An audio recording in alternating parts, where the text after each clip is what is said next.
Olá, sejam muito bem-vindos a mais um episódio do Lisboa Podcast. Este episódio vai contar com a presença do arquiteto Bruno Câmara. Estamos aqui na Avenida da República, no ateliê dele, e vamos falar sobre a transformação e a evolução arquitetónica da nossa cidade nos últimos anos.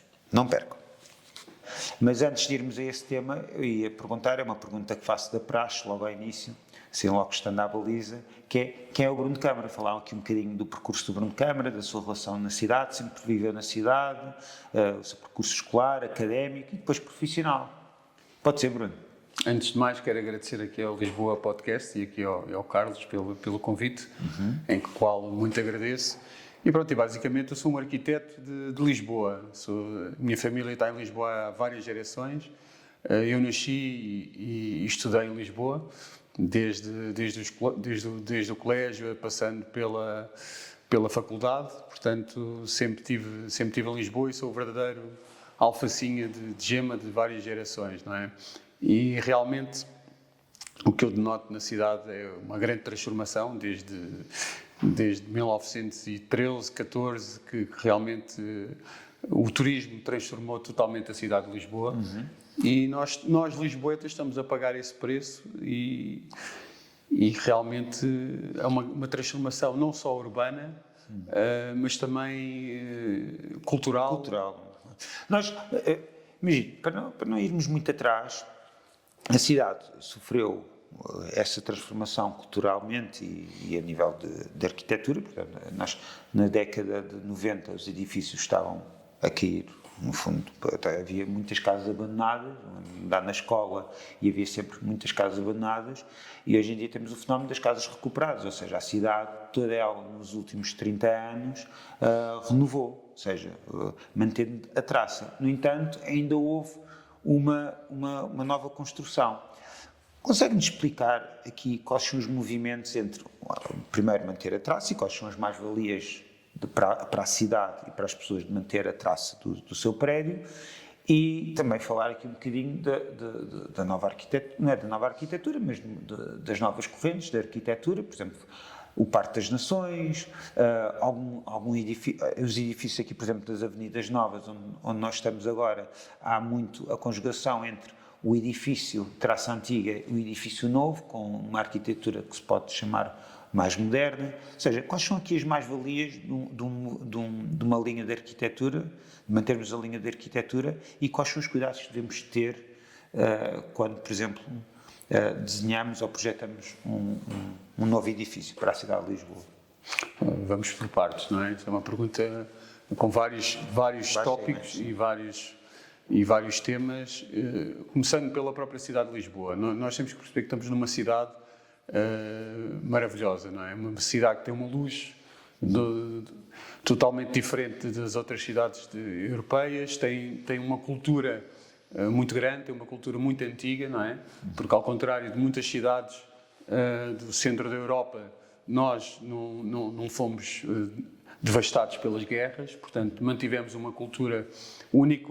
A única catástrofe que existiu em Lisboa foi o terremoto, não é? O que nos renovou e que nos fez criar uma cidade a partir de 1755.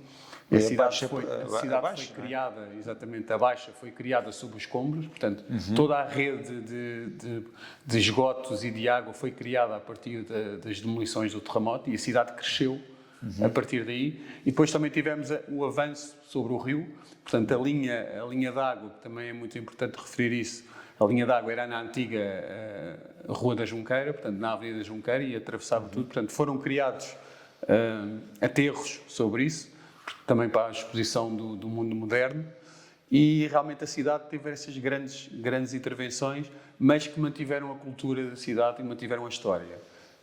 E, portanto, há aqui um grande... e nós, arquitetos de Lisboa, sofremos, entre aspas, mas também tivemos esse constrangimento que foi manter a história, e acho que isso é muito importante. Portanto, nós trabalhamos sobre o existente e sobre a pré-existência e valorizamos muito isso.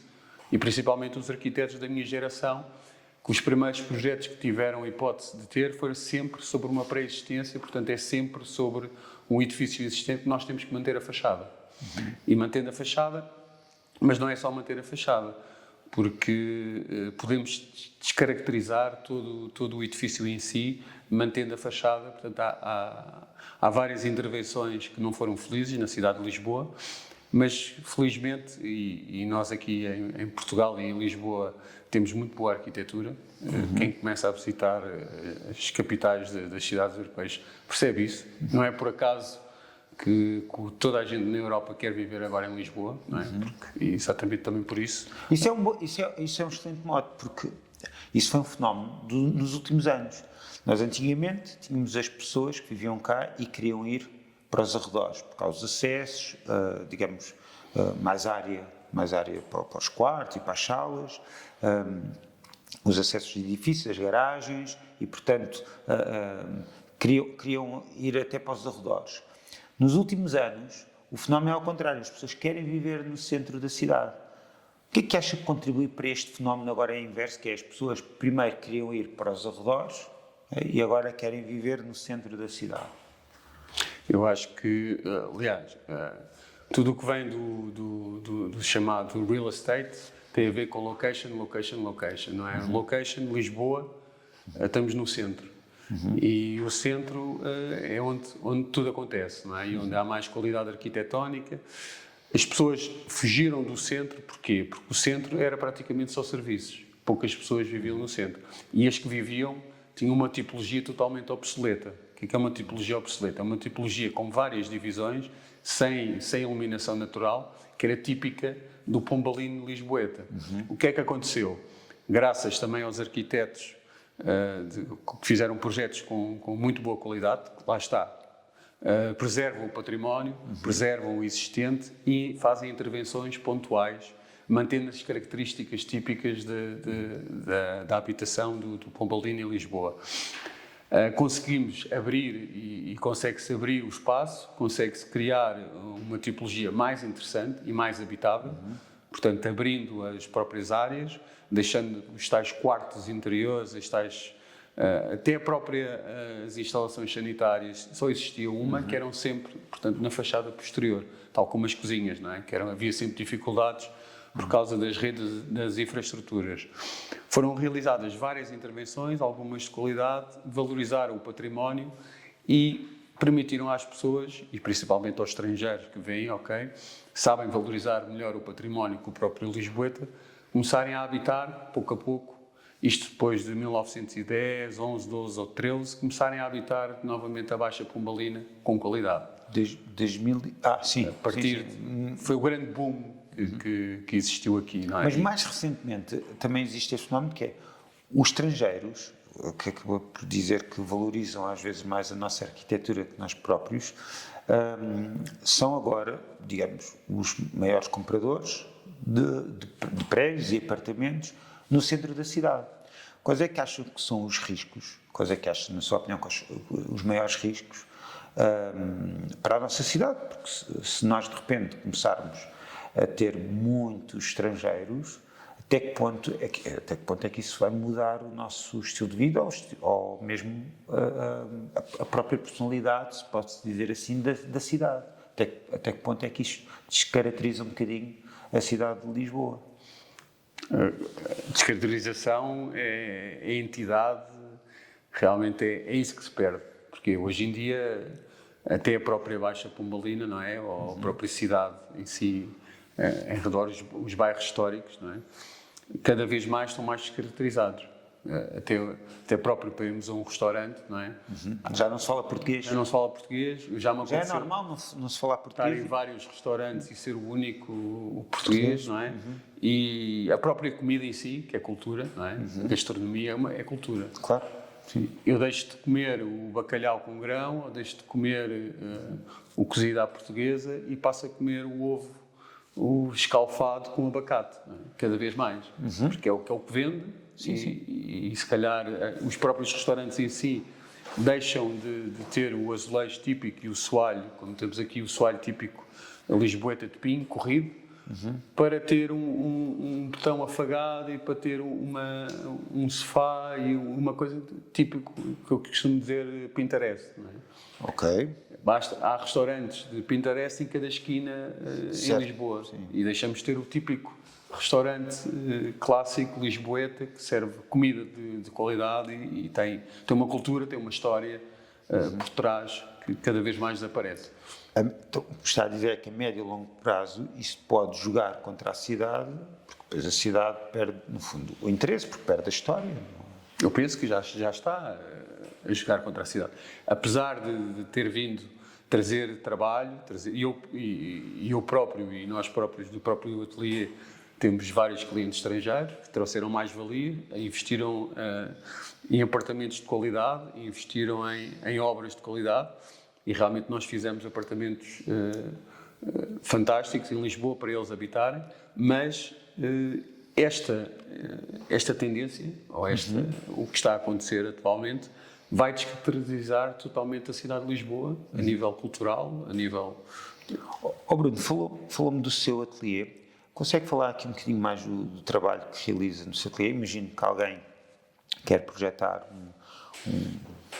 ou tem a ideia de remodelar um apartamento na cidade, e eu conheço algumas das suas remodelações ali na zona de Santos, muito interessantes, e alguns prémios que você já recebeu. Temos aqui uma maquete, já vamos falar sobre isso, mas falar aqui um bocadinho do seu ateliê, do trabalho do Bruno como arquiteto, no fundo, quais são os seus grandes princípios orientadores nos projetos que apresenta aos seus clientes. Nós na Bruno Camar Arquitetos, eu sempre quis ter uma equipa multidisciplinar. Portanto, para além dos arquitetos que nós temos designers, temos engenheiros e apostamos sempre num processo de chave na mão. Portanto, acompanhamos o projeto, fazemos o projeto, fazemos o design do mobiliário, fazemos até à obra, portanto, e terminando no serviço completo. Porque eu acredito que a arquitetura não é só desenhar o espaço, mas é também habitá-lo e é também o dia-a-dia. Portanto, vamos até ao pormenor do mobiliário, até ao pormenor do puxador, até ao pormenor do próprio tapete em si. Portanto, nós queremos que o nosso serviço é um serviço completo. E apostamos muito no design e na excelência em si. Porque o Bruno também tem uma empresa de construção associada ao seu ateliê de arquitetura. E o Bruno, quando falámos sobre isso, a necessidade de criar a empresa de construção foi porque percebia, enquanto arquiteto, que por vezes a obra não correspondia ao seu projeto. E, portanto, neste momento você controla o output, ou seja, controla desde o projeto à concepção ao resultado final, ou seja, não controla só o projeto, controla o resultado final.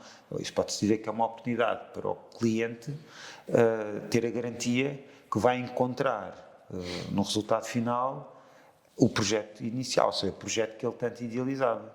Isso pode-se dizer que é a mais-valia, se calhar, do seu ateliê, não? Digamos que é um complemento, e é um complemento cada vez mais num nicho.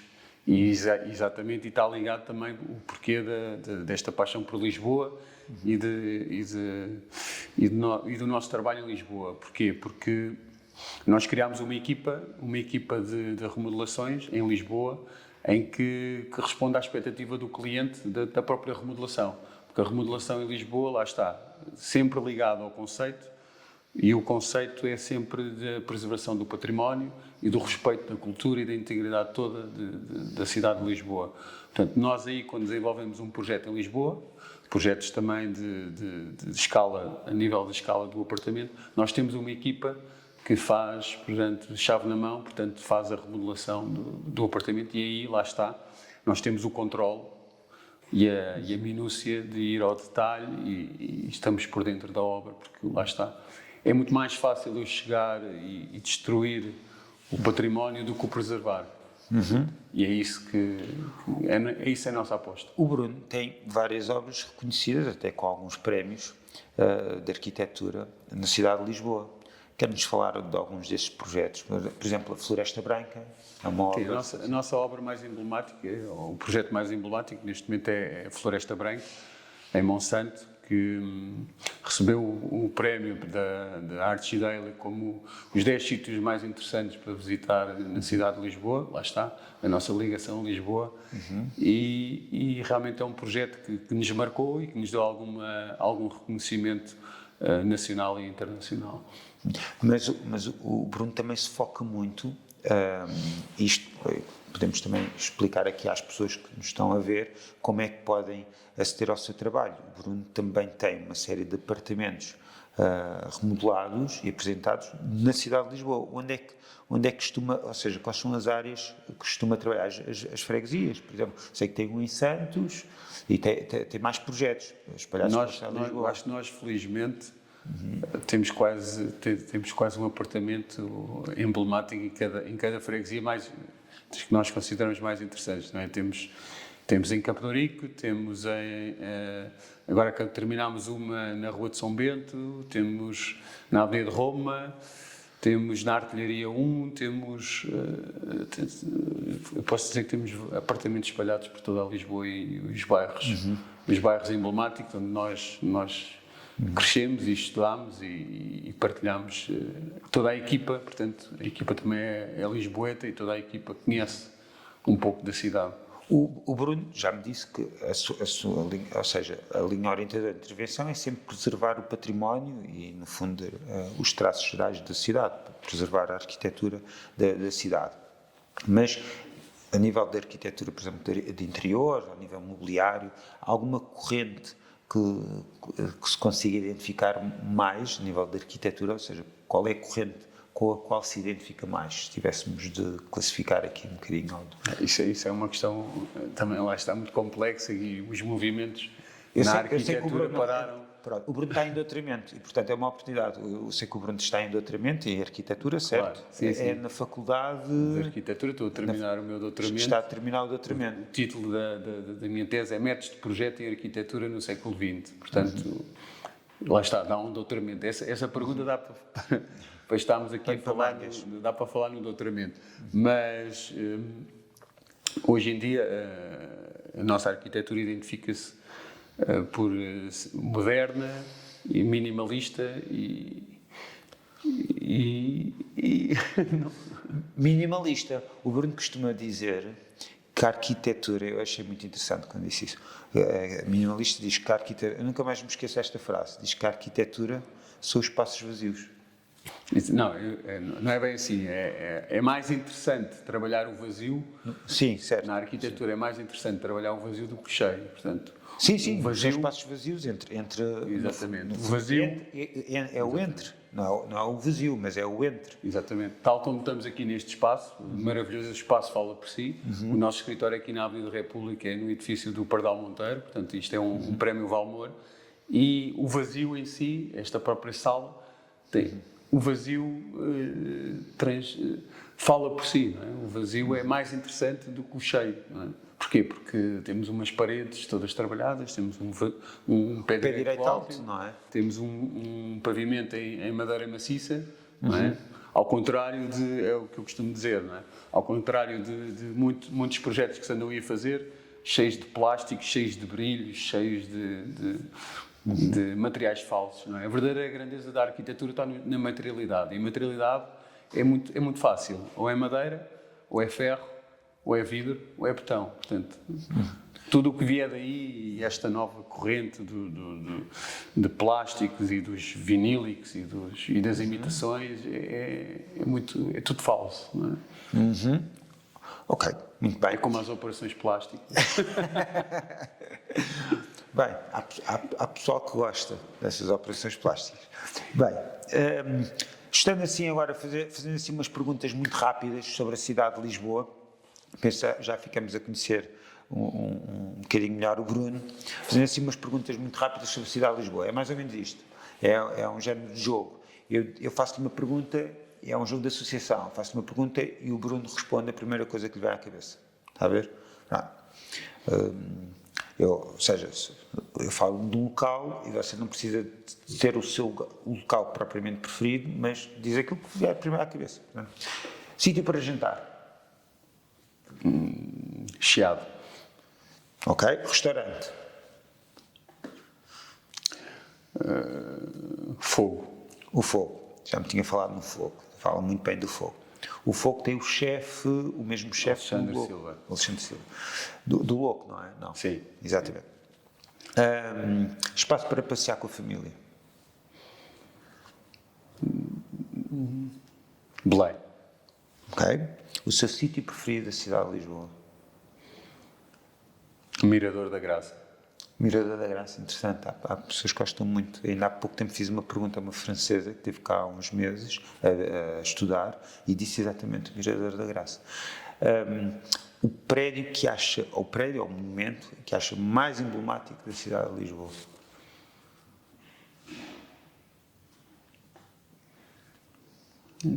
Vai ser difícil. Diga 2, se estiver na dúvida. Mosteiro dos Jerónimos. E o Chiado em si, o conjunto do O conjunto do Chiado. Digamos, o ponto forte da cidade de Lisboa, qual é, qual é aquele argumento que você diz? Cultura. Cultura. Luz. Luz. Luz e cultura, já são luz e dois. cultura, já são 10. E agora assim uma pergunta já a virar aqui mais também para um bocadinho mais politizada, que é, o que é que acha que na cidade de Lisboa é necessário mudar? O que é preciso nós mudarmos na cidade de Lisboa para a cidade se tornar melhor? Para continuar o seu desenvolvimento. Acho que a cidade tem evoluído, em algumas coisas pior, em outras coisas melhor. Mas o que é que mudaria na cidade de Lisboa? A política.